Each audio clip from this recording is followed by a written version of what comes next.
Hello everyone, welcome back to my channel online সাহেব। আমি সাহেব তোমাদের সাথে নিয়ে চলেছি আরেকটা নতুন ভিডিও। তোমাদের সাথে এর আগে একটা ভিডিও শেয়ার করেছিলাম যে আমাদের রঘুনন্দনের সেরা একটি জগদ্ধাত্রী পুজো। তো সেখানে আমি আজকে সদরঘাটে একটু ঘুরতে এসেছিলাম। তো তখন দেখলাম যে সেই রঘুনন্দন সদরঘাটের ঠাকুরটা বার করছে।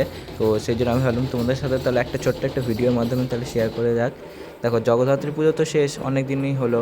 শুক্রবার এখানকার ঠাকুরটা হয় ভাসান। এখানে কিছুদিন ধরে চলছিল কিন্তু অনুষ্ঠান।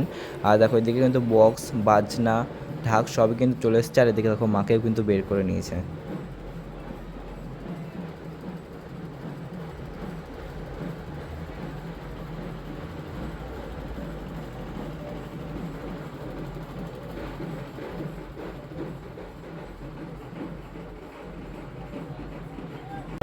এই পুজো মণ্ডপে তো আমি একটা আলাদা করে ভিডিও পোস্ট করা আছে, তারা আমার অবশ্যই দেখো। আমি অবশ্যই আর মায়ের সাহায্য করতে নিয়ে আমি অলরেডি তুলেছি তোমাদের এই ভিডিওতে।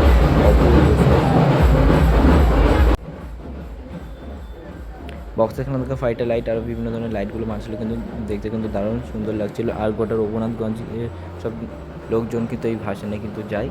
তো আমি গিয়েছিলাম না, আমি এমনি জাস্ট ঘুরতে গেছিলাম, তোমাদেরকে তো বললামই। তারপর দেখলাম যে ঠাকুরটাকে বার করছে দেখে তোমার সাথে একটু শেয়ার করলাম। ইচ্ছা হলো যে তোমার সাথে একটু শেয়ার করি।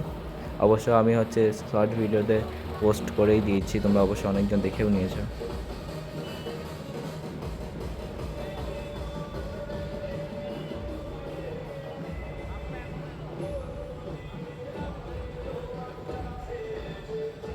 আর এইদিকে ভাংড়া বাজনা করেছিল, সেখানে কিন্তু সবাই কিন্তু তালে তালে নাচছে মায়ের বিদায় বেলার সময়। তারপর আরেকটু এগোতে দেখলাম গোডাউনের ঠাকুরটাও কিন্তু চলছে। গোডাউনের ঠাকুরটাও কিন্তু আজকেই ভাসান। তো গোডাউনে কিন্তু করেছিল বক্স, এবং সবাই কিন্তু নাচতে নাচতে যাচ্ছিল মাকে শেষ বিদায় জানানোর জন্য। এটা সদরঘাটে ঠাকুরটা চলে এসেছে। এবার সদরঘাটে ঠাকুরটা আমাদের গোটা রঘুনাথগঞ্জকে ঘোরানো হবে।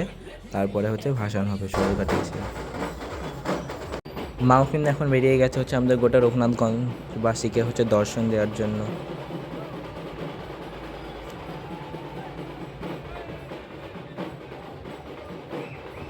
মাকে রাস্তায় বিদায় জানিয়ে আমরা চলে আসলাম বাড়ি। এই ছিল আজকের একটা ভিডিও। দেখা হচ্ছে অন্য কোনো সুন্দর একটা ভিডিওতে। তখন সবাইকে টাটা, বাই বাই।